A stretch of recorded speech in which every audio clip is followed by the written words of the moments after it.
नई उम्मीदें, नए सपने और एक नई शुरुआत, क्योंकि हर सुबह लेकर आती है अवसर अपार और हम आपके लिए लेकर आए हैं नया सवेरा। जी हाँ, जहां हम बात करेंगे भारत की प्रेस रिपोर्ट्स की, आत्मनिर्भर होते भारत की, साथ ही आर्थिक विकास की झलक भी आपको दिखाएंगे। खेल जगत में क्या कुछ रहा हिट और कैसे रहेगी आपकी सेहत फिट। करेंगे टैक टॉक और नजर डालेंगे वर्ल्ड वॉच पर वो हर बात जो आपके दिन को बनाएगी खास। नमस्कार, आपके साथ मैं हूं पराक्रम सिंह शेखावत। जी हाँ, नमस्कार, मैं हूं आपके साथ कृतिका। तो चलिए शुरुआत करते हैं इस वक्त की सुर्खियों के साथ नया सवेरा की। उपराष्ट्रपति सीपी राधाकृष्णन आज से तमिलनाडु के 2 दिवसीय दौरे पर। डॉक्टर एमजीआर शैक्षिक एवं अनुसंधान संस्थान विश्वविद्यालय के 34वें दीक्षांत समारोह में होंगे शामिल।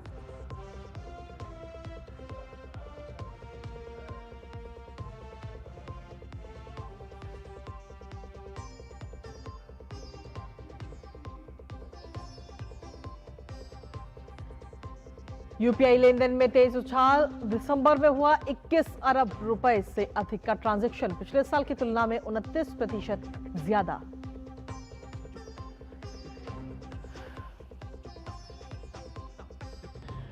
महंगाई की आग में जल रहा ईरान, सरकार के खिलाफ हिंसक प्रदर्शनों में कई लोगों की मौत, बेकाबू होते हालात।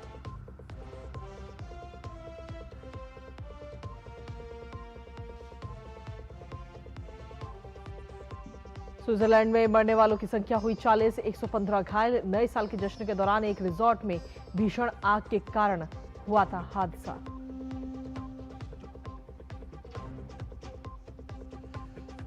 और उत्तर भारत में कड़ाके की ठंड और घने कोहरे का कहर जारी। दिल्ली, उत्तर प्रदेश में चलेगी शीतलहर, पहाड़ों पर बर्फबारी का अलर्ट।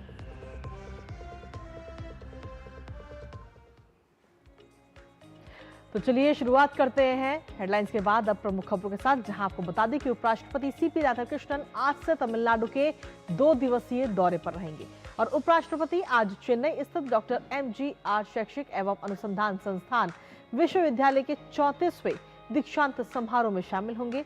उपराष्ट्रपति इसके बाद में रामनाथ गोयनका साहित्य सम्मान समारोह में भी शामिल होंगे और आज शाम को वो चेन्नई के कलाइवनार अरंगम में आयोजित सार्वजनिक स्वागत समारोह में भी हिस्सा लेंगे और इसके बाद में लोक भवन में तमिलनाडु के राज्यपाल द्वारा आयोजित नागरिक स्वागत समारोह में भी वो शामिल होंगे। और पश्चिम बंगाल में एसआईआर के तहत सुनवाई जारी है। इस बीच चुनाव आयोग ने स्पष्ट किया है कि 85 वर्ष से अधिक आयु के वरिष्ठ नागरिकों और गंभीर रूप से बीमार मतदाताओं के मामलों में सुनवाई उनके घर जाकर की जाएगी। इस निर्देश के बावजूद बड़ी संख्या में 85 वर्ष से अधिक उम्र के वरिष्ठ नागरिकों को सुनवाई केंद्रों पर आते देख आयोग ने कड़ी नाराजगी जताई है। राज्य के मुख्य निर्वाचन अधिकारी मनोज अग्रवाल ने कहा है कि नोटिफिकेशन जारी होने के बाद भी यदि बीएलओ 85 वर्ष से अधिक आयु के मतदाताओं तक आयोग का संदेश नहीं पहुंचा पा रहे हैं तो उनके खिलाफ सख्त कार्रवाई की जाएगी। मुख्य निर्वाचन अधिकारी ने बताया कि इस पूरे मामले की जिम्मेदारी बीएलओ सुपरवाइजर्स की है। उन्हें अपने अपने बूथ क्षेत्रों में 85 वर्ष से अधिक आयु के नागरिकों की सूची तैयार कर यह सुनिश्चित करना होगा कि संबंधित मतदाताओं को घर पर ही सुनवाई की सुविधा मिले। इसी मुद्दे पर सीईओ ने डीईओ, ईआरओ और एईआरओ के साथ वीडियो कॉन्फ्रेंस के जरिए समीक्षा बैठक भी की। दस्तावेजों से जुड़ी परेशानियों को देखते हुए चुनाव आयोग ने कुछ महत्वपूर्ण कदम उठाए हैं। आयोग माध्यमिक परीक्षा के एडमिट कार्ड को भी वैध दस्तावेज के रूप में स्वीकार करने पर विचार कर रहा है, क्योंकि पश्चिम बंगाल में एडमिट कार्ड में जन्म तिथि दर्ज होती है। इसके अलावा आश्रमों, अनाथालयों, रेड लाइट क्षेत्रों, आदिवासी इलाकों और चाय बागानों में रहने वाले लोगों के मामलों में भी विशेष व्यवस्था की गई है। जिला मजिस्ट्रेट स्वयं मौके पर जाकर यह सत्यापन करेंगे कि संबंधित व्यक्ति भारतीय नागरिक है या नहीं। संतुष्टि होने पर चुनाव आयोग ऐसे मतदाताओं के मामलों पर निर्णय लेगा। चुनाव आयोग का यह कदम वरिष्ठ नागरिकों, बीमार और वंचित वर्गों के लिए मतदाता प्रक्रिया को अधिक सरल, सुलभ और संवेदनशील बनाने की दिशा में महत्वपूर्ण कदम माना जा रहा है। और चलिए एसआईआर के बाद अब बात खबरों की आगे करेंगे, जहां सरकार ने बीते कल दिसंबर 2025 महीने में जीएसटी कलेक्शन का जो आंकड़ा है उसे जारी किया गया और सरकार के इन ताजा आंकड़ों के अनुसार अगर हम देखें तो दिसंबर 2025 में जीएसटी कलेक्शन कुल 6.1% बढ़कर 1.74 लाख करोड़ रुपए से ज्यादा रहा है। दिसंबर 2024 में ये कलेक्शन 1.64 लाख करोड़ रुपए था। घरेलू खरीद बिक्री से जीएसटी राजस्व केवल 1.2% बढ़कर 1.22 लाख करोड़ रुपए रहा। तो वहीं आयात यानी कि विदेश से आने वाले सामान पर भी जीएसटी कलेक्शन 19.7% से बढ़कर 51,977 करोड़ रुपए हो गया। दिसंबर में 31% ज्यादा रिफंड जारी किए गए, जो बढ़कर 28,980 करोड़ रुपए हो गए। और बीते दिसंबर में यूनिफाइड पेमेंट्स इंटरफेस यूपीआई से होने वाले ट्रांजैक्शन में तेज बढ़ोतरी देखने को मिली है।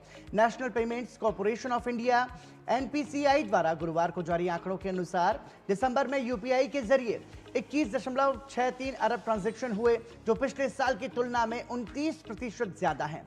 वहीं ट्रांजैक्शन की कुल राशि भी 20% बढ़कर 27.97 लाख करोड़ रुपए हो गई। महीने के हिसाब से भी यूपीआई ट्रांजैक्शन की संख्या और रकम में अच्छी बढ़ोतरी दर्ज की गई है।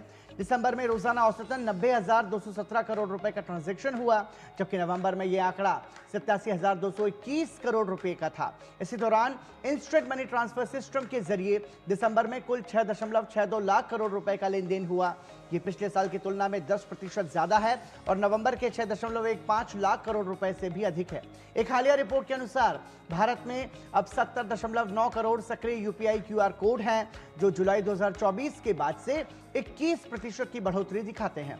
किराना दुकानों, मेडिकल स्टोर, बस अड्डों, रेलवे स्टेशन और गांवों तक क्यूआर कोड की सुविधा पहुंच जाने से अब स्कैन करके भुगतान करना पूरे देश में आम हो गया है। खास बात यह है कि भारत के डिजिटल पब्लिक इंफ्रास्ट्रक्चर ने लोगों को आसानी से डिजिटल सेवाओं से जोड़ने में बड़ी भूमिका निभाई है।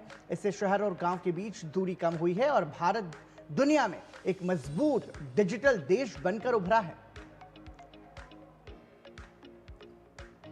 और वहीं अब बात कर लेते हैं नया सवेरा में मौसम की। जी हां, उत्तर भारत में इस समय कड़ाके की ठंड पड़ रही है। मौसम विभाग की जब हम बात करें तो उसने आज दिल्ली, पंजाब, हरियाणा, चंडीगढ़, ओडिशा, राजस्थान के लिए ऑरेंज अलर्ट जारी किया है। तो इसके साथ ही विभाग ने जम्मू कश्मीर, लद्दाख, हिमाचल प्रदेश और उत्तराखंड में बर्फबारी का अनुमान लगाया है। इसके साथ ही उत्तर प्रदेश, बिहार, पश्चिम बंगाल, सिक्किम और उत्तर पूर्वी राज्यों के कुछ हिस्सों में घना कोहरा भी छाया रह सकता है। विभाग ने तमिलनाडु, पुदुचेरी और कराईकाल में बिजली गिरने के साथ आंधी तूफान का अनुमान भी व्यक्त किया है। वहीं हिमाचल प्रदेश के ऊंचाई वाले इलाकों में कल हल्की बर्फबारी हुई, जबकि निचले इलाकों में कुछ स्थानों पर हल्की बारिश भी हुई। राज्य में शीतलहर और तेज हो गई है। जी हां, आपको बता दें कि कुल्लू, शिमला, किन्नौर और चंबा जिले की ऊंची चोटियों पर बर्फबारी होने से तापमान में भी काफी गिरावट दर्ज की गई है। इसके साथ ही जो राज्य के पर्यटन स्थल है, जैसे अटल टनल रोहतांग और सोलंग नाला सहित शिमला के समीप कुफरी में भी हल्का हिमपात हुआ, जिसका नववर्ष का जश्न मनाने जो पर्यटक वहां पहुंचे थे उन्होंने भी खूब आनंद लिया है। और इस बीच मौसम विज्ञान केंद्र शिमला ने आगामी 24 घंटों के दौरान प्रदेश के ऊंचाई वाले क्षेत्रों में कहीं कहीं हल्की बर्फबारी, जबकि निचले और मैदानी इलाकों में हल्की बारिश की संभावना जताई है। और चलिए इसी पर ताजा अपडेट ले लेते हैं। इस वक्त हमारे साथ में हमारे सहयोगी अंकित मिश्रा जुड़ रहे हैं, सीधा उनका रुख करेंगे ताजा अपडेट के लिए। अंकित, इस समय आप दिल्ली में मौजूद हैं, कैसा है दिल्ली का मौसम इस वक्त? सर्दी कितनी पड़ती हुई नजर आ रही है और उससे कैसे जो आम लोग हैं वो अपना बचाव कर रहे हैं? नए साल की शुरुआत के साथ ही ठंड का भी आगाज और ज़्यादा लगने लगा है और यही वजह है कि जहां पहाड़ी इलाकों पर बर्फबारी हो रही है तो वहीं मैदानी इलाके ठिठुर रहे हैं। और यही अनुमान मौसम विभाग ने भी लगातार जारी किया हुआ है। यानी आज की रात से माना जा रहा है कि जो पश्चिमी विक्षोभ है उसकी वजह से शीतलहर का सितम जो है राजधानी यानी दिल्ली एनसीआर समेत कई इलाकों में देखने को मिलेगा। कोहरा इस कदर हावी आज भी नजर आ रहा है कि विजिबिलिटी कम हो गई है, जिसकी वजह से कल ही इंडिगो और एयर इंडिया जैसे तमाम फ्लाइटें जो हैं उनमें भी देखने को मिला है। इंडिगो ने तो कई फ्लाइटें कैंसिल भी की हैं और आज अगर बात की जाए एयर इंडिया की तो उसने एहतियाती तौर पर तमाम जो उसके कस्टमर्स हैं, जो उसके पैसेंजर्स हैं, उनको एडवाइजरी जारी कर दी है। और इन सब के बीच क्योंकि जब भी कोहरा ज़्यादा होता है तो उसका असर यातायात पर ही पड़ता है और यही वजह है कि यातायात प्रभावित हो जाता है। कल की रात भी हमने जिस तरह से देखा और लगातार कवरेज भी दिखाई कि किस तरह से ट्रैफिक की व्यवस्था चरमराती नजर आई, क्योंकि लोग जो है वो अपने इस छुट्टी के जश्न को मनाने के लिए अलग अलग जगहों पर जा रहे थे, पर्यटन के लिए बाहर निकल रहे थे, जिसकी वजह से ट्रैफिक भी बढ़ता नजर आया और कोहरा जो है शाम को और शाम से लेकर रात में और बढ़ा और सुबह तक उसका असर भी देखने को मिला। मेरे पीछे भी आप लगातार देख पा रहे होंगे। मैं एक बार अपने कैमरा पर्सन से कहूंगा जरा मेरे पीछे की तस्वीरें आपको एक बार दिखाएं। यहाँ से आपको दिल्ली का नजारा देखने को मिल रहा है, जहां पर आप साफ तौर पर देख पा रहे हैं घने कोहरे की चादर तले राजधानी के जो बासिंदे हैं वो आज, क्योंकि आज आप ये मान कर चलिए कि ज्यादातर ऑफिस दफ्तर जो हैं वो खुले हुए, शुक्रवार का दिन है और ऐसे में जो तमाम तस्वीरें हैं वो यहाँ से हम आपको दिखाने की कोशिश कर रहे हैं। और इन सब के बीच क्योंकि सिर्फ इतना ही नहीं बल्कि ये भी देखा जा रहा है कि दिल्ली एनसीआर हो, उत्तर प्रदेश हो या बिहार हो, मध्य प्रदेश हो, मध्य प्रदेश में तो कई जगह पर बारिश का अनुमान भी है। बिहार और उत्तर प्रदेश में कोहरे की जो परत है वो और ज़्यादा, यानी डेंसिटी बहुत ज़्यादा है, फॉगी रहने वाला है, जिसकी वजह से विजिबिलिटी कम हो रही है और इसकी वजह आगे आने वाले और दिनों में भी देखने को मिलेगी। यानी जो शीतलहर है वो अपना प्रकोप दिखा रही है और इसी वजह से ठंड से गलन जैसी ठंड अब बढ़ने की तरफ यूं कहें उत्तर भारत और उत्तर पूर्वी भारत बढ़ता हुआ नजर आ रहा है। और आगे आके ये माना जा रहा है कि अगले 102 दिनों में बर्फबारी जो पहाड़ी इलाकों पर हो रही है उसका असर मैदानी इलाकों में शीतलहर के जरिए भी मिलेगा, कुछ जगह पर छुटपुट बारिश भी देखने को मिलेगी। Over to you Kritika. Ankit, इसके साथ साथ मौसम विभाग ने दिल्ली, उत्तर प्रदेश, राजस्थान और पंजाब सहित पूरे उत्तर भारत में शीतलहर की बात भी कही है, तो हम ये माने कि आने वाले समय में ये जो ठंड का सितम है ये और ज्यादा बढ़ने वाला है। बिल्कुल पराक्रम, क्योंकि जिस तरह से देखा जा रहा है कि जो पैटर्न है इस बार आप मानकर चलिए, क्योंकि शुरुआत में हम जब भी देखा जाता है कि हल्की भी छुटपुट बारिश होती है तो उसके बाद ज़्यादा जो असर है वो पड़ने लग जाता है ठंड का। और यही वजह है कि कई स्कूलों को तो यहाँ तक कि अगर नोएडा की बात करें, उत्तर प्रदेश की बात करें तो कई स्कूलों को बंद भी किया गया है इसी को देखते हुए। और दिल्ली में भी कुछ इसी तरीके का आलम है। और जो ये ठंड है जब भी बरसात होती है तो वो कहीं ना कहीं बढ़ती ही नजर आती है। और कई इलाकों में तो ये भी देखा गया कि कल रात में भी बारिश हुई है, जहां बारिश के साथ ओलावृष्टि भी कुछ इलाकों में मौसम विभाग ने आगे और अभी यानी पास्ट यानी फ्यूचर और पास्ट दोनों में देखने को मिल रहा है। तो ऐसे में ये मानकर चलिए कि आगे आने वाला समय जो है वो राजधानी के बासिंदों के लिए कहीं ना कहीं और भी ज्यादा ठंड लेकर आएगा। और ऐसे में अलाव ही एक सहारा है जो सबसे ज्यादा नजर आएगा। यानी हर व्यक्ति के आसपास आपको आग तापते हुए लोग नजर आ जाएंगे। यानी सड़कों पर भी लोग अलाव का सहारा लेकर के, जो बेघर लोग हैं या जो इलाज करवाने के लिए आए हुए हैं, वो इसी के सहारे अब एक तरीके से कहें तो राजधानी की ठंड का सामना कर रहे हैं। और यही वजह है कि राजधानी में जो भी मौसम हो वो सबसे ज्यादा नजर आता है, बरसात भी सबसे ज्यादा होती है और मैदानी इलाका है तो ऐसे में सबसे ज्यादा असर भी दिल्ली एनसीआर के इलाकों में देखने को मिलता है। पराक्रम। बिल्कुल अंकित, लेकिन इसके साथ ही देखिए जो मध्यम वर्गीय लोग हैं और साथ ही जो ऊपर वर्ग के लोग हैं उनके लिए तो कोई दिक्कत नहीं, वो अपने घरों में रह सकते हैं। लेकिन जो लोग फुटपाथ पर रहते हैं जो या गरीब तबके के जो लोग हैं उनके लिए रैन बसेरों की किस तरीके से व्यवस्था सरकार की तरफ से की गई है अंकित? देखिए वो व्यवस्था बिल्कुल चाक चौबंद है, लेकिन आप भी मानिए जब प्रकृति अपने चरम पर होती है तो इंसानी इंतजाम धराशाही हो जाते हैं। तो ऐसे में इंतजाम पूरी कर रखे गए हैं, लेकिन जब मौसम ही इतना एक तरीके से कहें सितम ढाने लगे तो भला क्या ही उसके सामने रह जाता है। ठंड इतनी ज़्यादा है कि अगर आप अभी जो लोग बाहर हैं वो महसूस करें, मैं खुद इस चीज़ को महसूस कर रहा हूँ, क्योंकि जो शीतलहर है वो आप कितनी भी लेयर के कपड़े पहन लीजिए लेकिन आपको वो ठंड ज़रूर लगती हुई नजर आएगी। और यही वजह है कि कई जगह पर दिल्ली सरकार भी जो है वो अलाव का सहारा देने के लिए भी लगातार कोशिश कर रही है कि रैन बसेरे हों, वहाँ पर भी लकड़ी की और गर्माहट के लिए व्यवस्था, वहाँ कंबलों की भी पूरी एक तरीके से कहें माकूल व्यवस्था देखने को मिल रही है। लेकिन इन सब के बीच जो ठंड है वो अपने सितम पर है और अपने चरम पर है। और यही वजह है कि लगातार जो है लोग वो कहीं ना कहीं इससे दो चार हो रहे हैं। और सबसे ज़्यादा दिक्कत जो होती है मध्यम वर्ग की अगर बात करूँ तो वो जब फॉग बढ़ जाता है उससे यातायात की होती है। स्कूल जाना है, कॉलेजेस जाना है, एग्जाम्स बहुत सारे कॉलेजेस में चल रहे हैं अभी भी, और आगे आने वाले समय में बोर्ड के एग्जाम होने वाले हैं। तो ऐसे में जो ट्यूशन क्लासेस हैं उन पर भी असर पड़ता है। सुबह उठने में जो तमाम बच्चे हैं वो आप सोचिए कि कितनी मुश्किल से सुबह उठते होंगे और स्कूल से अपने स्कूल के लिए घर से निकलते होंगे।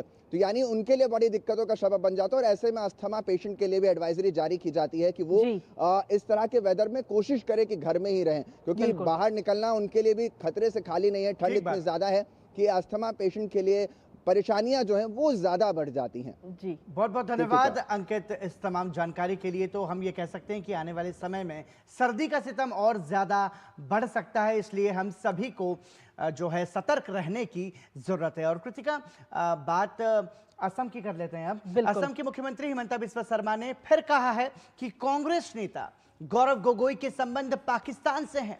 उन्होंने कहा कि वो जल्द ही पाकिस्तान के साथ गौरव गोगोई के संबंधों का खुलासा करेंगे। जी हां, असम के मुख्यमंत्री की तरफ से गौरव गोगोई पर ये गंभीर आरोप लगाए गए हैं और ऐसे में उन्होंने सीधे तौर पर कहा है कि गौरव गोगोई के पाकिस्तान से संबंध जल्द ही उन्हें सबूत भी सबके सामने वो रखेंगे। तो मुख्यमंत्री हेमंत बिस्वा शर्मा की तरफ से ये बड़ा दावा किया गया है। और कृतिका, हमने देखा कि इसके पहले भी हिमंता बिस्वा शर्मा कई बार ये आरोप लगा चुके हैं कि उनके संबंध जो है वो देश विरोधी ताकतों की तरफ इशारा करते हैं, उनके साथ उनके जुड़ाव की बात करते हैं। और गौरव गोगोई के आईएसआई के साथ संबंधों पर भी खुलासा किया गया है, उन पर आरोप लगाए गए हैं। तो कई सारे गंभीर आरोप कांग्रेस नेता गौरव गोगोई पर हिमंता बिस्वा शर्मा ने लगाए हैं।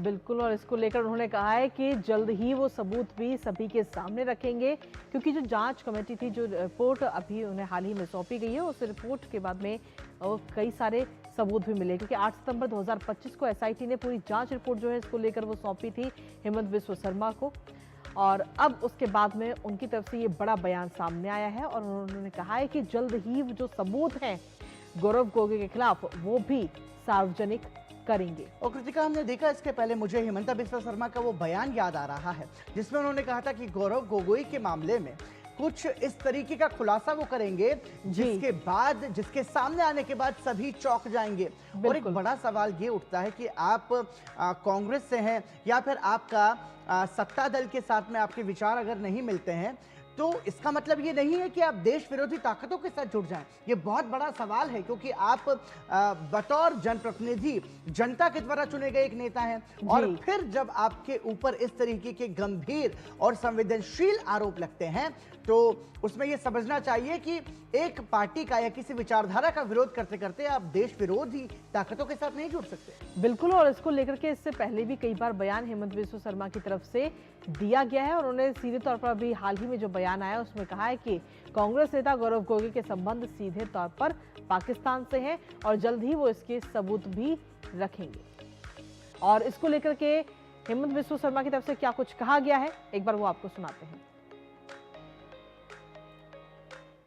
गौरव गोगोई तो पाइजान होयेई, सोशल मीडियात की लिखिছে लिखा ना मैं नाजानो। His family is deeply connected to Pakistan establishment, जितो मैं एतिया হৈ গল কোনবাই দিন আৰু আপোনালোকক বেছি ৰখাই নথওঁ।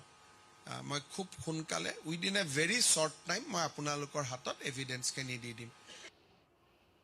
तो बहुत गंभीर आरोप मुख्यमंत्री हिमंता बिस्वा शर्मा ने लगाए हैं और अब ये देखना होगा कि किस तरीके का खुलासा वो करते हैं। इसी के साथ यहाँ रुक रहे हैं एक छोटे से ब्रेक के लिए।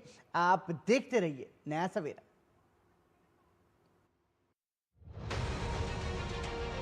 जब हमारे मानसिक स्वास्थ्य की बात आती है तो कहीं ना कहीं कुछ चूक जाते हैं। जब तक मन का ध्यान नहीं रखेंगे शारीरिक स्वास्थ्य कम रह जाएगा। स्ट्रेस और एग्जॉशन में क्या फर्क हो जाता है वो कहीं ना कहीं भूल गए हैं। सोच ज्यादा हो रही है, फीलिंग कम हो रही है। 5 ऐसे रिमाइंडर मेंटल हेल्थ के बता दीजिए जिसे कतई नजरअंदाज नहीं करने चाहिए।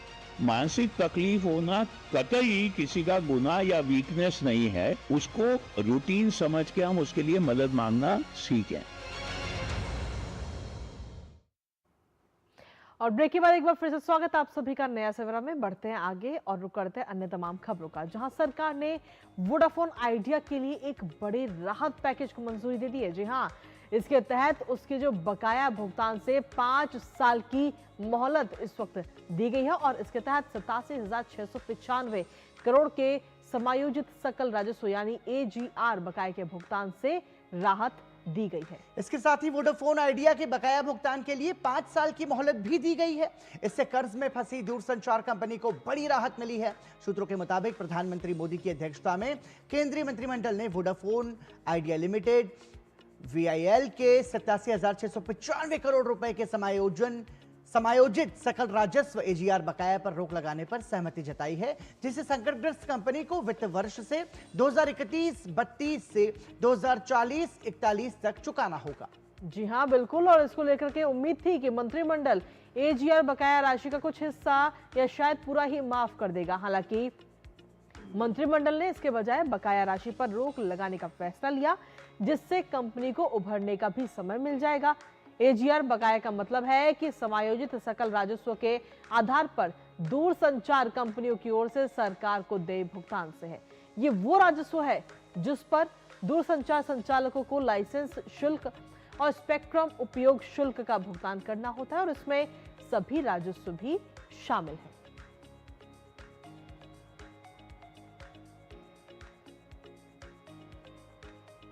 और आइए अब रुक कर लेते हैं अगली खबर का। एयर मार्शल तेजिंदर सिंह ने 1 जनवरी 2026 को भारतीय वायुसेना के दक्षिण पश्चिमी वायु कमान के air officer commanding in chief का पदभार संभाला है। अपने नए पद का कार्यभार ग्रहण करने के बाद उन्होंने युद्ध स्मारक पर जाकर शहीदों को श्रद्धांजलि अर्पित की। राष्ट्रीय रक्षा अकादमी के पूर्व छात्र एयर मार्शल तेजिंदर सिंह को 13 जून 1987 को भारतीय वायुसेना की फाइटर स्ट्रीम में कमीशन मिला। जी हाँ, आपको बता दें कि वो श्रेणी ए के योग्य फ्लाइंग इंस्ट्रक्टर हैं और उनके पास 4500 घंटे से ज्यादा का उड़ान का अनुभव भी है। वो डिफेंस सर्विसेज स्टाफ कॉलेज और नेशनल डिफेंस कॉलेज के पूर्व छात्र भी हैं। वर्तमान नियुक्ति से पहले वो एओसी इनसी ट्रेनिंग कमांड भारतीय वायुसेना के पद पर कार्यरत थे, और उनकी उत्कृष्ट सेवाओं के सम्मान में उन्हें 2007 में वायुसेना मेडल, साथ ही 2022 में माननीय राष्ट्रपति द्वारा अति विशिष्ट सेवा मेडल से भी सम्मानित किया गया। और बात करते हैं अगली खबर की। महंगाई, गिरती मुद्रा और बिगड़ती अर्थव्यवस्था के खिलाफ ईरान में भड़के विरोध प्रदर्शन अब और ज्यादा हिंसक हो गए हैं। गुरुवार को देश के कई हिस्सों में पुलिस और प्रदर्शनकारियों के बीच हुई झड़पों में 6 लोगों के मारे जाने की खबर है, जिससे हालात और अधिक तनावपूर्ण हो गए हैं। जी हां, आपको बता दें कि पश्चिमी ईरान के लोअर डैगन शहर में पुलिस और साथ ही कथित तौर पर सशस्त्र प्रदर्शनकारियों के बीच हुई झड़पों में कई लोगों की मौत हो गई। मानवाधिकार संगठन हिंगा ने दावा किया है कि सुरक्षा बलों की फायरिंग में कई प्रदर्शनकारी मारे गए और कई अन्य घायल भी हुए हैं। और इसी बीच इस्लामिक रिवॉल्यूशनरी गार्ड्स ने बताया कि पश्चिमी शहर में बसीज अर्धसैनिक बल का एक सदस्य भी मारा गया, जबकि 13 अन्य घायल हुए हैं। देश भर में फैले प्रदर्शन, गिरफ्तारियां, तेज विरोध प्रदर्शन केवल एक शहर तक ही सीमित नहीं रहे। इस्फहान, मारदश्त, केरमानशाह, खुजिस्तान और हमेदान सहित कई प्रांतों में प्रदर्शन हुए हैं। और इसी पर ताजा अपडेट ले लेते हैं। इस वक्त हमारे साथ में हमारे सहयोगी अखिलेश सुमन जुड़ गए हैं। ताजा अपडेट के साथ सीधा उनका रुख करते हैं। अखिलेश, ईरान की अगर हम बात करें तो जो प्रदर्शन है वो काफी हिंसक होता हुआ नजर आ रहा है और हालात बेकाबू होते जा रहे हैं। सरकार किस तरीके से हालातों पर कंट्रोल करने की कोशिश कर रही है वहां पे, अखिलेश? देखिए, जो वहाँ के राष्ट्रपति हैं महमूद पेजेस्कियन, उन्होंने हालांकि एक नरम रुख अपनाने की कोशिश की है। उन्होंने कहा है कि निश्चित तौर पे ईरान में समस्याएं हैं, मुद्रास्फीति की बात उन्होंने स्वीकार की है। उन्होंने कहा है कि सरकार की कोशिश है कि हम इस स्थितियों में परिवर्तन लाए, लेकिन उसका बहुत असर पड़ता हुआ जनता पर नहीं दिख रहा है। क्योंकि जनता के अंदर जो लगता है, जो मुझे वहां से रिपोर्टें आ रही है कि जनता के अंदर एक लंबे समय से असंतोष है, और वो असंतोष और ज्यादा एग्रीवेट हो गया है इजराइल के साथ जो झड़प हुई। 12 दिन तक जो इजराइल के साथ उनका संघर्ष हुआ, और उसमें कि अमेरिका ने जब बॉम्ब गिराए, उसके बाद से जनता के अंदर असंतोष और बढ़ा है कि लगता है कि ईरान की जो सरकार है वो अपनी सुरक्षा में सक्षम नहीं है, और न ही वो पश्चिमी दुनिया के साथ ईरान की सरकार ठीक संबंध रखने में सक्षम है। तो इसके कारण लगातार जो है वो जो आर्थिक मोर्चे पे जो ईरान की मुश्किलें बढ़ रही हैं, कह सकते हैं कि पश्चिमी दुनिया से कटा हुआ है, कई तरह के प्रतिबंध ईरान पर लगे हुए हैं, आंतरिक असंतोष बढ़ रहा है, और इसके चलते सरकार की अपीलों का असर अभी लगातार दिख नहीं रहा है। कह सकते हैं कि 25 तारीख से के बाद से ही शुरू हो गई थे जगह जगह पे ईरान के कई शहरों में असंतोष और प्रोटेस्ट शुरू हो गए थे, लेकिन सरकार उसको रोकने में अक्षम है। आईआरजीसी भी कह रही है कि हम ओवर स्ट्रेच्ड हो गए हैं, हमारे पास उतनी क्षमता नहीं है। एक जगह तो आईआरजीसी के कंट्रोल हेडक्वार्टर को भी लोगों ने अपने नियंत्रण में ले लिया है, जो ईरानी गार्ड है, रिवोल्यूशनरी गार्ड उनको कहते हैं। तो ईरान की स्थिति अभी कह सकते हैं कि बहुत ही नाजुक स्थिति में है। बताया तो यह भी जा रहा है कि वहाँ के जो धार्मिक नेता है खामनेई, वो अभी तेहरान से उन्हें किसी और जगह ले जाया गया है ताकि उनकी सुरक्षा को खतरा ना हो। अब जी। ये सारी चीजें पुष्ट होनी है क्योंकि ईरान से जो भी खबरें आ रही हैं वो कई खबरें ऐसी हैं जो या तो पश्चिमी देशों से की तरफ से आ रही है या जी। कुछ सोशल मीडिया से आ रही है। आधिकारिक जो चैनल है वो बहुत ज्यादा चीजों को बता पाने में सक्षम नहीं है, नहीं बता पा रही है। तो निश्चित तौर पे फिर भी सबकी जो निगाहें हैं वो लगी हुई है ईरान पे कि किस तरीके से ईरान का यह जो असंतोष लगातार फैलता जा रहा है और जो वहां के शाह थे पुराने, उस शाह के समर्थन में चीजें बढ़ती जा रही जी हैं जो अखिलेश। यहाँ। तो इस मामले में कह सकते हैं कि ईरान जो है अभी काफी संवेदनशील है और पूरी दुनिया की निगाह है उसमें लगी हुई है। भारत भी अपनी निगाह है ईरान की स्थिति में लगातार बनाए हुए है। लेकिन इसके साथ साथ अखिलेश, हम ये देख रहे हैं कि ये प्रदर्शन लगातार उग्र होता जा रहा है। ईरान की अर्थव्यवस्था के लिहाज से तो ये गंभीर है ही, लेकिन 6 लोगों की मौत हुई है इस हिंसक झड़पों में। तो क्या इसके बाद में सख्ती बढ़ाई गई है, कर्फ्यू की स्थिति वहां पर देखने को मिल रही है? मतलब इन हालातों से कैसे निपटेगी सरकार? यही सबसे बड़ा लाख टके का सवाल है कि ऐसी स्थिति में जब देश के कोने कोने में जो है संघर्ष छिड़ गया है, एक तरह से कहें कि ये सिविल वार की स्थिति आ गई है, जी। गृह युद्ध की स्थिति आ गई है, जहां वहां के सिक्योरिटी फोर्सेज के खिलाफ जनता पूरी तरह सड़कों पे उतर आई है। यहाँ तक कि वहां के जो दुकानदार हैं, बिजनेसमैन हैं, वो सारे इस सारे आंदोलन में शामिल हो गए हैं। तो यह किसी एक तबके का संघर्ष नहीं रह गया जी। है। ईरान के जो तमाम तबके हैं वो सारे इसमें शामिल हो गए। मुद्रास्फीति इतनी ज्यादा बढ़ गई है कि लोगों को लग रहा है कि बाहरी दुनिया से पूरा ईरान का आर्थिक संबंध खत्म तकरीबन हो जा सकता है इतनी मुद्रास्फीति में। तो ऐसी स्थिति में देखिए, इसको रोकने का तरीका, सरकार को ज्यादा से ज्यादा बात करने का तरीका, किस तरीके से वो ज्यादा लोगों को कह सकते हैं कि लोकतांत्रिक अधिकार दे पाए, इन सारी चीजों को करना पड़ता है। केवल आप सेना के जरिए, आप केवल सिक्योरिटी फोर्सेज के जरिए और अफसर गैस के गोले छोड़कर इस तरह की स्थिति को नहीं संभाल सकते हैं। जी। अब देखना यह है कि सरकार किस तरीके से काम करती है, क्योंकि माना यह जाता है कि पेजेस्कियन जो है वो पेजेस्कियन एक नरमी वाले नेता है। वो कह सकते हैं कई नीतियों में ईरान की जो एक कट्टर धार्मिक नीतियां हैं उसमें भी वो काफी कह सकते हैं नरमी से पेश आने के पक्ष में है, रहते हैं वो। और जब वो राष्ट्रपति बने थे उसके पहले ही उन्होंने कहा था कि हमें इस बात को सोचना चाहिए कि हमारे देश के लोग पश्चिमी दुनिया से अच्छा संबंध रखना चाहते हैं, लेकिन फिर भी हम क्यों नहीं रख पा रहे। तो ये सारी चीजें उनकी कोशिश है कि नरमी से बर्ताव किया जाए, लेकिन ऐसी स्थिति में नरमी गर्मी कोई फर्क नहीं पड़ रहा है। लगता यह है कि ये जो संघर्ष है ईरान के कोने कोने में फैलता जा रहा है। जी। अब देखना होगा कि आज क्या स्थिति होती है, आज रात तक क्या स्थिति बनती है, इसके बाद ही कुछ कहा जा सकता है कि क्या उनकी अपीलों का असर पड़ रहा है जनता पे या नहीं पड़ रहा है। जी अखिलेश, बहुत संक्षेप में जानना चाहेंगे आपसे कि सरकार कह रही है कि प्रदर्शनकारी जो हैं उनके साथ बातचीत वो करेंगे। क्या बातचीत के जरिए इसका समाधान निकल सकता है? बहुत संक्षेप में।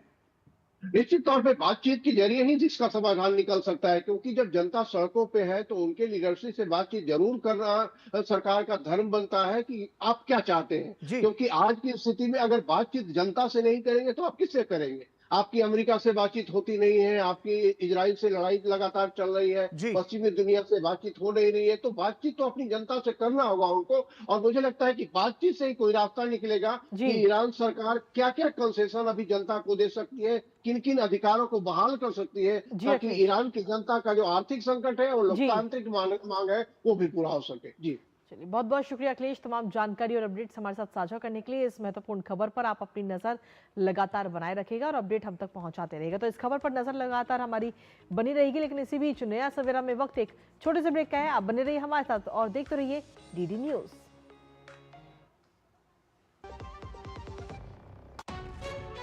विभाग अनेक, कंप्लेंट बॉक्स 1। किसी भी सरकारी दफ्तर, विभाग या बैंक से जुड़ी शिकायत के लिए pgportal.gov.in पर जाएं, रजिस्टर करें, संबंधित विभाग चुनें, शिकायत दर्ज करें और ट्रैकिंग आईडी नोट करें। एसएमएस या ईमेल पर एक्नॉलेजमेंट पाएं और शिकायत का जवाब सीधे मंत्रालय से प्राप्त करें। अब तक 1 करोड़ 12 लाख से अधिक भारतीयों ने भरोसा जताया। सीपी ग्राम्स, आपकी हर शिकायत का हल। अभी शिकायत दर्ज करें pgportal.gov.in।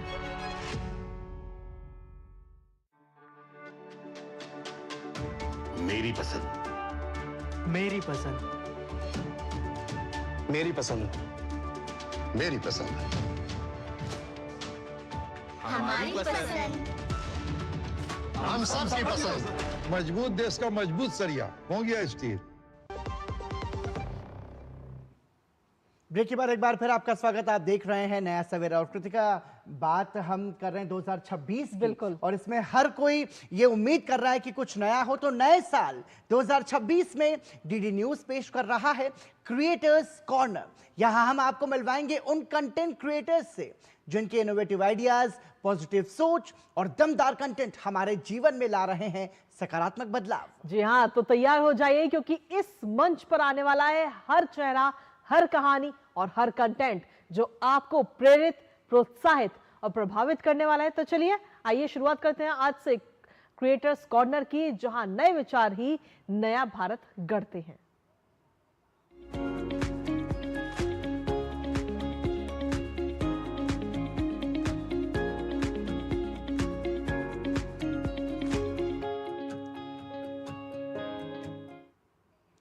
अगर आप सोचते हैं कि समाज में बदलाव सिर्फ बड़े लोगों से ही आता है, तो आज का संदेश आपकी सोच को बदल देगा।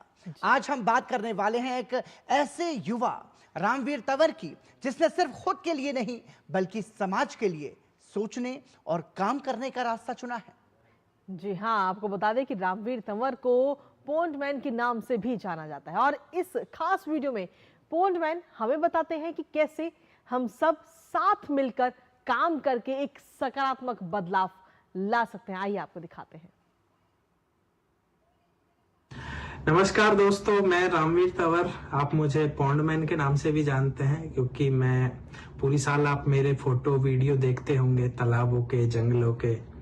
मैं जगह जगह जाके कॉलेज, स्कूल, आपके गांव, शहर, चौपाल, सब जगह जाके तालाबों की बात करता हूँ। आज मैं ऐसे अवसर पे आपसे बात करना चाह रहा हूँ, एक नए जीवन की जैसे शुरुआत करने वाले हैं। हालांकि बहुत सारे लोग कहते हैं कि इससे कोई फर्क नहीं पड़ता, ये जीवन है, ऐसे ही चलता रहता है। लेकिन अगर हम इसको सेलिब्रेट नहीं करेंगे, क्योंकि सेलिब्रेट करने के लिए हमें कोई बहुत बड़ा बहाना नहीं चाहिए। बहुत छोटी छोटी चीजें हैं जिनको हम सेलिब्रेट करके अपने जीवन को सुखी बना सकते हैं। हम किसी भी चीज को सेलिब्रेट कर सकते हैं। तो ये तो एक नए साल की बात है, तो इसको सेलिब्रेट करते हैं लेकिन एक नए अंदाज में। हम जब भी आगे बढ़ते हैं तो अपने पीछे कुछ अपने एक छाप छोड़ के जाते हैं, अपनी एक हिस्ट्री छोड़ के जाते हैं। जैसे आपने सुना होगा 500-700 साल पुराने तालाब आज भी हमारे गांव में मौजूद है। तो वो हमारे जो पीछे वाले पूर्वज थे, जो एंसेस्टर्स थे, उनकी पदचिन्ह है, उनके छाप है और हमारे लिए वो विरासत है, हमारे लिए वो धरोहर है, क्योंकि हमारे पूर्वज हमारे लिए छोड़ के गए थे। लेकिन समय के साथ हमने उन तालाबों को कचरे घर में बदल दिया, डंपिंग यार्ड्स में बदल दिया, लैंडफिल साइट्स में बदल दिया। जो सुंदर तालाब प्यास बुझाते थे, आज वो खुद प्यासे मर रहे हैं, आज वो खुद अपने अस्तित्व की लड़ाई लड़ रहे हैं। तो हम और हमारी पूरी टीम ऐसे तालाबों को सर्च करती है पूरे देश में, फिर उनको क्लीन करते हैं, रेस्टोर करते हैं, वापस से पानी लाने की उनमें कोशिश करते हैं। और अब तक मुझे बहुत गर्व होता है बताने में कि अब तक हम 100 से ज्यादा तालाबों को ऐसा जिंदा कर चुके हैं। लेकिन इन तालाबों को मैं ना तो अकेला करता हूं, ना हमारी टीम अकेले करती है। बहुत सारे लोगों की हमें जरूरत होती है। हमें ग्राम पंचायत की जरूरत होती है, पूरे गांव वालों की जरूरत होती है, वहां का जो लोकल एडमिनिस्ट्रेशन है उसके सपोर्ट की जरूरत होती है, मीडिया की जरूरत होती है, सोशल मीडिया की जरूरत होती है। तो ये नया साल है उन सभी लोगों के लिए जो साथ मिलकर काम करते हैं। और साथ मिलकर जब लोग काम करते हैं तो तभी एक बड़ा बदलाव आने की गुंजाइश या क्या कहते हैं उसको, कोशिश की जा सकती है। तभी एक बड़े बदलाव की एक सफल पूर्वक कहानी लिखी जा सकती है। हमने एक कहानी लिखी। आज आप उन तालाबों में जाके देखिए जो पहले कचरा घर जैसे दिखते थे, आज आपको उनमें बच्चे नहाते हुए दिखेंगे। और मुझे बहुत सारे लोग ऐसे मिलते हैं जिन्होंने उम्मीद छोड़ दी थी। बहुत सारे बुजुर्ग ऐसे मिलते हैं जो बताते हैं कि जब हम बचपन में थे तो इस तालाब में नहाते थे, फिर धीरे धीरे बड़े हुए तो तालाबों को कूड़ा घर बनते हुए देखा, और वापस से आज हम उन तालाबों को वापस अच्छा देख रहे हैं, तो आशीर्वाद देते हैं। तो मैं आप सभी को बहुत बहुत नई साल 2026 की शुभकामनाएं देता हूं और रिक्वेस्ट भी करता हूं कि यदि आपके आसपास कोई भी ऐसा व्यक्ति जो बदलाव लाने की कोशिश कर रहा है, और अगर आप कुछ बहुत बड़ा सपोर्ट भी नहीं कर सकते तो एटलीस्ट उससे कहिए कि यू आर डूइंग गुड, हम आपके साथ हैं। उसको मोरल सपोर्ट दीजिए, उसको मोटिवेट करिए, क्योंकि आपका एक लाइन, आपका एक मोटिवेशन उसको और ज्यादा काम करने के लिए प्रेरित करता है। Thank you so much. 2025 उम्मीद है कि आपका बहुत अच्छा से गुजरा होगा, आपने बहुत एंजॉय किया होगा और मुझे पूरा विश्वास है कि 2026 भी आपके लिए सुखद हो। तो बिल्कुल पराक्रम, अगर हम देखें तो हम बचपन से एक कहानी सुनते हुए आए लकड़ी की गट्ठर वाली, कि अगर हम सब एक साथ हैं, एकजुट हैं, तो हम कुछ भी बदलाव कर सकते हैं, और उसी का एक जीता जागता उदाहरण हमने अपने दर्शकों को कृतिका, इसके साथ हमने देखा कि जो पंच लाइन थी जो मुझे लगी, उन्होंने कहा कोई एक ऐसा व्यक्ति जो बदलाव लाने की कोशिश करता है तो हमें कोशिश करनी चाहिए कि हम उसको मोटिवेट करें। बिल्कुल। और अपने लिए तो सभी जीते हैं, लेकिन यदि हम दूसरों के लिए जिए, समाज के लिए जिए, तो निश्चित रूप से वो एक मिसाल कायम करता है। और पानी जो है, वो कहते हैं बिन पानी सब सून, तो ये बहुत जरूरी है कि हम प्रकृति के बारे में सोचें, ताकि आने वाले समय में जो हमारी पीढ़ियां हैं उनको हम एक बेहतर कल भी देकर जाएं। तो निश्चित रूप से ऐसे कंटेंट क्रिएटर्स, कृतिका, मुझे लगता है बहुत सकारात्मक संदेश देते हैं, और हम सभी के लिए ये प्रेरणा और सीख भी है। तो आज ये सीख है, लेकिन इसी के साथ आगे बढ़ते हैं, जहां आपको बता दें कि स्वस्थ शरीर खुशहाल जीवन की पहली सीढ़ी है, ये हम सभी जानते हैं। और प्रवीण पाठक हमें कुछ योग आसन दिखाने वाले हैं, जिन्हें आप हर सुबह सिर्फ कुछ मिनट देकर अपनी ऊर्जा, लचीलापन और मन की शांति को भी आप बढ़ा सकते हैं। तो तैयार हो जाइए सांसों की ताल से शरीर को जोड़ने और थोड़े से समय में ज्यादा सेहत पाने की इस सुंदर यात्रा के लिए। रिपोर्ट देखिए। नमस्कार दोस्तों, नया साल और आपसे खुद के लिए किया गया एक नया वादा। आइए कुछ आपके लिए योग अभ्यास बताता हूं, जो कि आपके नए साल को और भी ज़्यादा तंदुरुस्त बनाएगा। धीमे से आप खड़े हो जाएंगे। सबसे पहला आसन है हमारा ताड़ासन। दोनों हाथों को इंटरलॉक करेंगे और पैरों में दोनों में थोड़ा सा गैप करेंगे और श्वास भरते हुए हाथों को ऊपर उठाएंगे, श्वास छोड़ते हुए नीचे, श्वास भरते हुए ऊपर, श्वास छोड़ते हुए नीचे। इस अभ्यास को आप प्रतिदिन करें। यह आपकी लंबाई बढ़ने में और मसल्स को खिंचाव देने के लिए बहुत ही ज्यादा जरूरी है।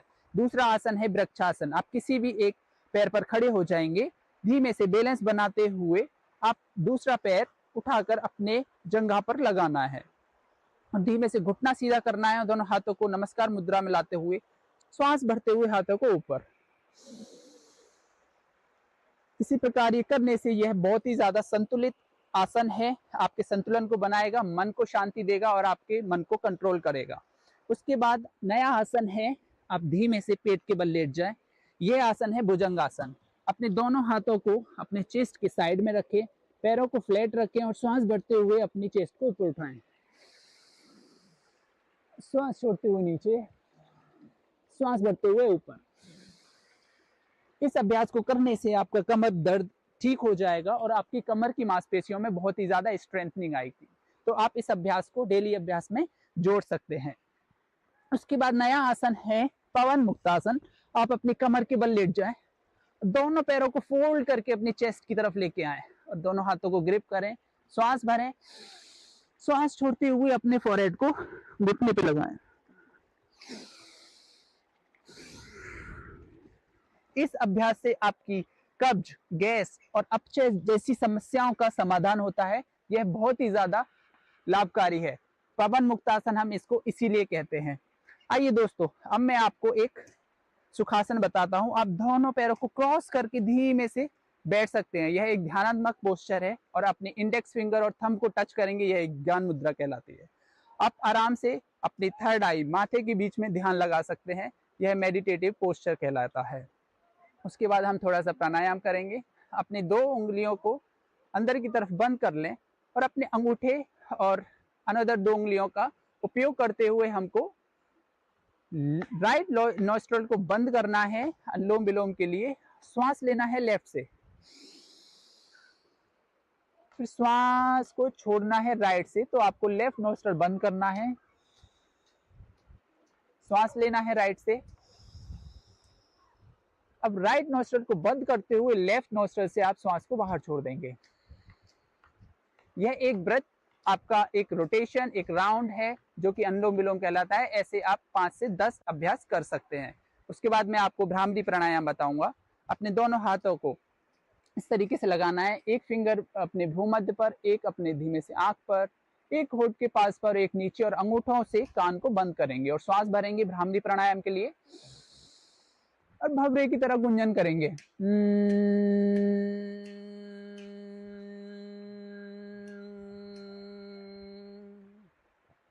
यह प्राणायाम प्रतिदिन करें। यह आपके तनाव, आपकी जितनी भी स्ट्रेस, एंजाइटी, जितनी भी समस्याएं हैं उनको दूर करेगा और मन को शांत करेगा। इसी अभ्यास के साथ मैं आपको फिर से नमस्ते कर रहा हूं और आप अपना नव वर्ष अच्छे से बनाएं, स्वस्थ रहकर बनाएं। नमस्ते। और कृतिका, हमारे क्रिएटर्स कॉर्नर में ये वो योग है जिसको पूरे भारत ने अपनाया है। बिल्कुल। तो मतलब इसके महत्व को भी आपको समझना होगा और धीरे धीरे यदि आप रोज इसको अपने दिनचर्या का हिस्सा बनाएंगे तो आपके लिए बहुत ही फायदेमंद साबित होगा। और आइए अब आज हम आपको मिलवाने जा रहे हैं पेंसिल स्केच कला के उस्ताद अनुराधा सवालिया से। इनकी रेखाओं में सिर्फ चित्र नहीं बल्कि भावनाएं और कहानियां भी जीवित हो उठती हैं। बिल्कुल जी हाँ। तो आइए आपको दिखाते हैं कि कैसे एक साधारण सी एक पेंसिल जिसे हम बचपन से इस्तेमाल करते आए हैं, उस पेंसिल से संदीप कागज पर जादू रच देते हैं। आइए आपको दिखाते हैं। हेलो फ्रेंड्स, स्वागत है आप सभी का। आज की इस वीडियो में हम बनाने वाले हैं 5 रुपए की नोट का एकदम असली वाला ड्राइंग। ऐसा ड्राइंग शायद ही आपने कभी देखा होगा। ये देखिए, ड्राइंग और ओरिजिनल नोट दोनों साथ में।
तो आज के क्रिएटर कॉर्नर में हमने कई सारी छोटी छोटी स्टोरी देखी और आखिरी वाली तो वाकई बेहद खूबसूरत थी कि किस तरीके से पेंसिल कलर से इतनी खूबसूरत ड्राइंग पराक्रम की जा सकती है जो एकदम ही मतलब दिल को लुभाने वाली ड्राइंग कृतिका ऐसा लग रहा था जैसे फोटोकॉपी का प्रिंट किया हो कलर, इतना सुंदर था। तो देखिए क्रिएटर्स कॉर्नर जो है वो समाज के ऐसे लोग हैं जो कि कुछ अलग काम करते हैं और जिससे हम सभी प्रेरणा लेते हैं, लेकिन बहुत जरूरी है कि इस संदेश को हम सभी अपनाएं और एक बेहतर कल की तस्वीर को साकार करें। और इसी के साथ यहां रुक रहे हैं एक छोटे से ब्रेक के लिए। आप देखते रहिए नया सवेरा।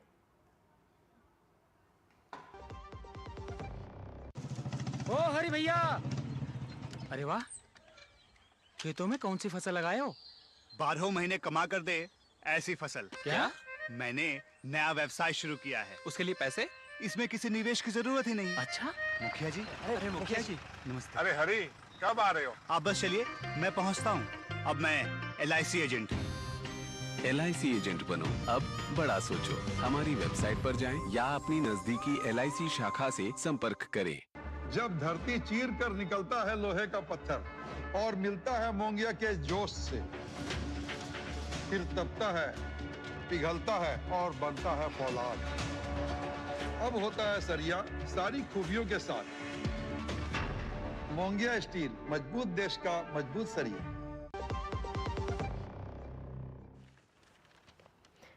और ब्रेक के बाद एक बार फिर से स्वागत है आप सभी का। तो चलिए नया सवेरा में अब आगे बढ़ते हैं और रुक करते हैं हमारे अगले और खास सेगमेंट का। और अब बात करेंगे समाचार पत्रों में छपी हुई प्रमुख और दिलचस्प खबरों की प्रेस रिपोर्ट के जरिए।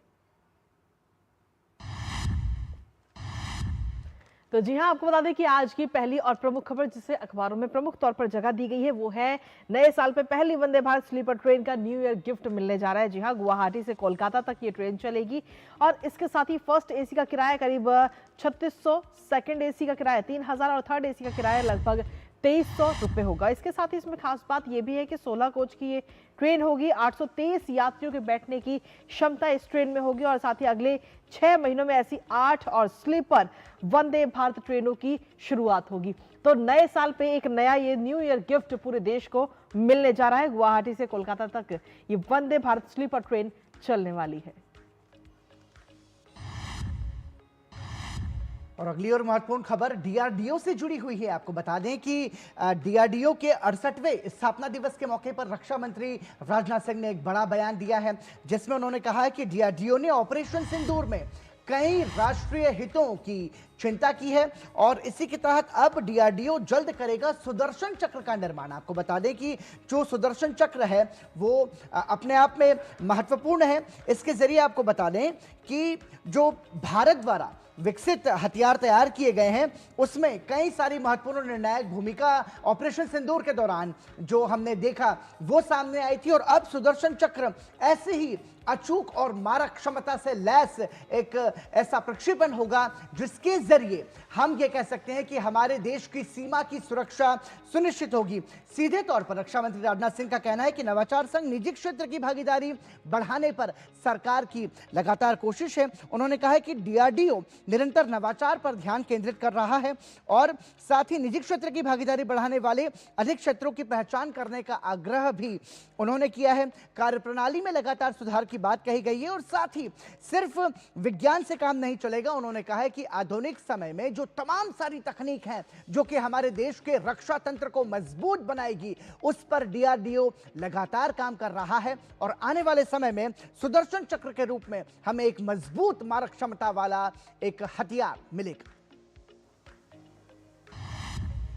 तो ये तो बात रही DRDO की, लेकिन इसके साथ ही अगली प्रमुख खबर की अगर हम बात करें तो हमारे देश में गुरु को दक्षिणा देने की परंपरा आज की नहीं बल्कि सदियों पुरानी है और उसी से जुड़ी हुई ये महत्वपूर्ण खबर है हमारी अगली, क्योंकि IIT दिल्ली के छात्रों ने अपने गुरु को अपना जो वो है IIT दिल्ली को गुरु दक्षिणा में 70 करोड़ रुपए दिए। जी हाँ, साल 2000 के स्नातक बैच की ओर से IIT दिल्ली को ये किया गया अब तक का सबसे बड़ा योगदान है और इसको लेकर संस्थान की तरफ से कहा गया है और जानकारी दी गई है कि दान की गई जो राशि है 70 करोड़ रुपए वो उसका अधिकांश हिस्सा जो है IIT के जनरल एंडोमेंट फंड में जाएगा, और जो कहीं ना कहीं हमारी जो परंपरा है गुरु को दक्षिणा देने की, उसको जागृत भी करता है। लेकिन एक तरह से अगर हम देखें तो 70 करोड़ रुपए अपने आप में बहुत ज्यादा है, जो आगे आने वाले समय में IIT के लिए काफी मददगार भी साबित होंगे। और इसके अलावा अगली और महत्वपूर्ण खबर जिसे सभी प्रमुख अखबारों ने हेडलाइंस के तौर पर छापा है, आपको बता दें कि 1 फरवरी से सिगरेट, पान मसाला और जर्दा महंगे हो जाएंगे। आपको बता दें कि तंबाकू पर अतिरिक्त उत्पाद शुल्क लगाया जाएगा। सरकार इसको लेकर के एक महत्वपूर्ण विधेयक संसद के शीतकालीन सत्र के दौरान लेकर के आई थी। इसका जो उद्देश्य है वो यही है कि जो तमाम सारे लोग हैं वो इस तरीके के हानिकारक व्यसनों से कम दूर रहें, इसीलिए इन्हें महंगा किया गया है। आपको बता दें कि तंबाकू उत्पाद पर अतिरिक्त उत्पाद शुल्क और पान मसाला पर स्वास्थ्य उपकर 1 फरवरी से लागू होंगे। सरकार ने यह जानकारी दी है वित्त मंत्रालय द्वारा 31 दिसंबर 2025 को जारी अधिसूचनाओं के अनुसार तंबाकू और पान मसाला पर लगने वाले नए कर, माल एवं सेवा कर को 1 फरवरी से पान मसाला, सिगरेट, तंबाकू इस तरह के उत्पादों पर 40% की दर से लगाया जाएगा। और साथ ही आपको बता दें कि बीड़ी पर 18% माल और सेवा कर लगेगा। सरकार के जरिए इसकी कोशिश है कि हमारे देश में जो नशे की लत है या फिर जो तंबाकू और सिगरेट पीने की जो आदत है उससे से कम आर्थिक बोझ उस पर डालकर कोशिश ऐसी की जाए कि हम एक बेहतर समाज का निर्माण कर सकें। और इसे महंगा इसलिए किया गया है ताकि लोग इसका कम इस्तेमाल करें। हम उम्मीद करते हैं कि जिस उद्देश्य के साथ इसे लागू किया गया है वो साकार हो सके। और इसी के साथ जो 5वीं प्रमुख खबर है वो है छात्र छात्राओं से जुड़ी हुई। जी हाँ, कहते हैं कि बचपन में जो आदत बच्चों में डाल दी जाए वो जिंदगी भर रहती है, और इसी को ध्यान में रखते हुए इस वक्त राजस्थान सरकार की तरफ से एक महत्वपूर्ण कदम उठाया गया है कि राजस्थान के जो स्कूल हैं वहां पर बच्चों को समाचार पत्र यानी कि न्यूज़पेपर पढ़ने की आदत शुरुआत से ही डलाई जाए, जिससे कि वो अपने प्रदेश में, उनके प्रदेश में क्या कुछ खास खबरें हैं, साथ ही देश में और साथ ही पूरी दुनिया में क्या कुछ खास चल रहा है, इसकी जानकारी उन्हें समय रहते हो और साथ ही बचपन से उन्हें इसकी आदत भी पड़े। क्योंकि कहते हैं कि न्यूज़पेपर जो है वो पूरी दुनिया की खबरों को अपने आप में समेट लेता है, और इसीलिए बच्चों के अंदर ये आदत डलानी बहुत जरूरी है। और इसी को ध्यान में रखते हुए कदम उठाया गया, जहां प्रार्थना सभा में अखबार मौजूद रहेगा और साथ ही हर रोज 5 नए शब्दों का अर्थ जो है वो भी प्रार्थना सभा के दौरान ही सभी बच्चों को बताया जाएगा। उम्र की तर्ज पर शिक्षा को पुस्तकों से आगे ले जाकर व्यवहारिक बनाने की सरकार की तरफ से ये पहल की गई है। हालांकि इससे पहले उत्तर प्रदेश के अंदर भी यही पहल की गई थी और अब राजस्थान भी उसी रास्ते पर आगे चल रहा है और छात्रों के अंदर बचपन से ही ये जो अच्छी आदत है उसको डालने की एक छोटी सी कोशिश, एक पहल की जा रही है। तो ये थी आज की प्रमुख खबरें जो समाचार पत्रों में प्रकाशित हुई हैं। और अब नया सवेरा में आगे बढ़ते हैं और अब बात करते हैं आपकी और हमारी सेहत से जुड़ी खबरों की फिटनेस मंत्र में।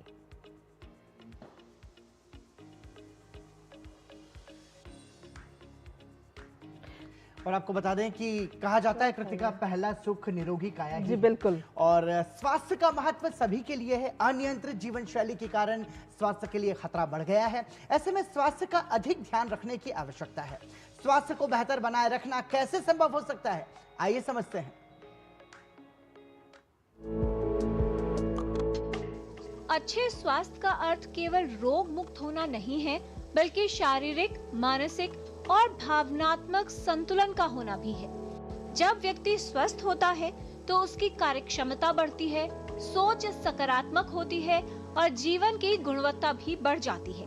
हमारी सेहत और हमारी जीवन का लंबा होना सारा हृदय पे निर्भर करता है। तो हृदय अगर हमारा अच्छा रहेगा तो हमारी सेहत भी अच्छी रहेगी, हम लंबा जीवन जिएंगे। और हृदय को अच्छा रखना है तो हमें 6-7 चीज़ों का ध्यान रखना पड़ेगा। अगर हम हाइपरटेंशन है तो उसे कंट्रोल रखना है, मधुमेह या डायबिटीज़ है तो हमें हमारे शुगर लेवल्स कंट्रोल रखने हैं, अगर हमें स्मोकिंग की या टोबैको की आदत है तो उसे बिल्कुल छोड़ना पड़ेगा, अगर हम लो फिजिकल एक्टिविटी करते हैं तो हमें ये प्रण लेना है कि हमें हमारी जीवन शैली में एक्सरसाइज को इंक्लूड करना पड़ेगा।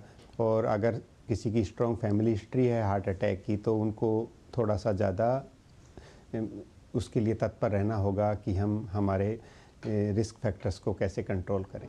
यदि हम अपनी जीवन शैली में बदलाव करें तो स्वास्थ्य को बेहतर बनाया जा सकता है। अनियमित दिनचर्या, शारीरिक श्रम में कमी, खान पान की गलत आदतें, असंतुलित आहार का सेवन करना, अधिक वजन और मोटापा, नींद की कमी, तनाव होना, धूम्रपान व तंबाकू का सेवन, ये सब धीरे धीरे शरीर को कमजोर करता है और स्वास्थ्य प्रभावित होता है। ऐसे में रोग होने की संभावना बढ़ जाती है। और चलिए नया सवेरा में अब आगे बढ़ते हैं और अब बात कर लेते हैं मौसम की और जानते हैं देश भर में मौसम का हाल अधिकतम और न्यूनतम तापमान के जरिए।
तो मौसम के हाल के साथ ही अब नया सवेरा में वक्त हो चला है आप सभी से विदा लेने का। लेकिन जाने से पहले कृतिका, आज हम क्या दिखाने वाले हैं? बिल्कुल पराक्रम, आज अपने दर्शकों को हम दिखाएंगे दिल्ली के इंडिया हैबिटेट सेंटर में हुए कथक की मनमोहक प्रस्तुति। और आप लीजिए इस मनमोहक प्रस्तुति का आनंद। और इसी के साथ मुझे, मेरे सहयोगी पराक्रम और हमारी पूरी टीम को दीजिए अनुमति।